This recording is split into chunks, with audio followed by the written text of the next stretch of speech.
Hello, I'm a grandmother for vaccines and was very happy to find grandparents for vaccines.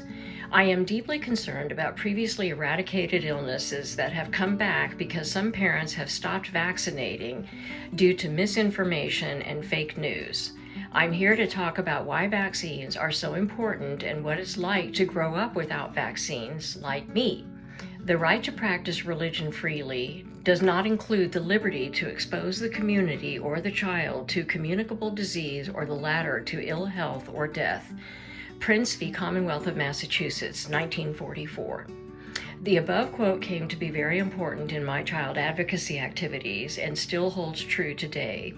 I grew up in a very religious home that prohibited medical care of all kinds, including vaccines. There was a lot of suffering from illnesses and injuries that could have been treated medically, but my family didn't believe in medicine.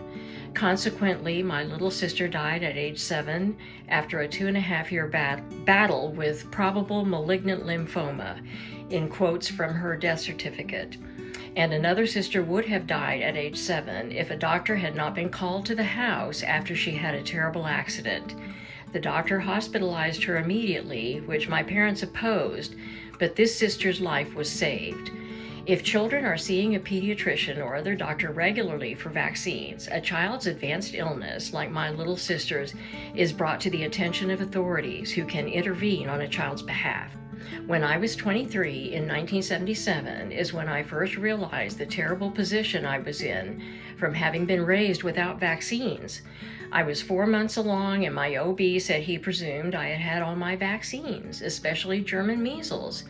I stood horrified as I told him how I had been raised, so I had never been vaccinated for anything.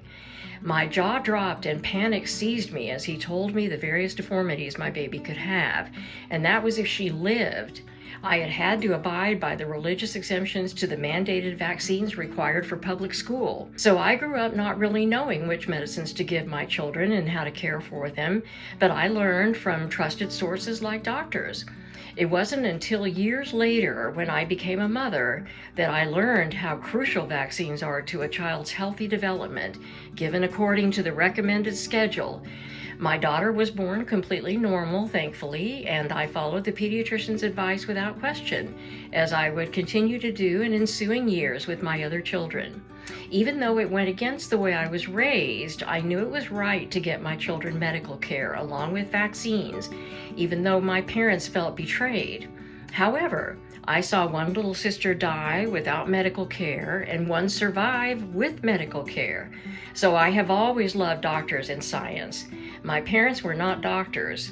Neither were the practitioners they consulted and paid to pray for us. Evidence-based data proves vaccines work. In this day and age, with so many revolutionary medical and scientific advances, there is simply no excuse for any child to suffer or die from perfectly treatable, avoidable illnesses. Children have no voice. We must speak for them. Children aren't supposed to die. Thank you for listening.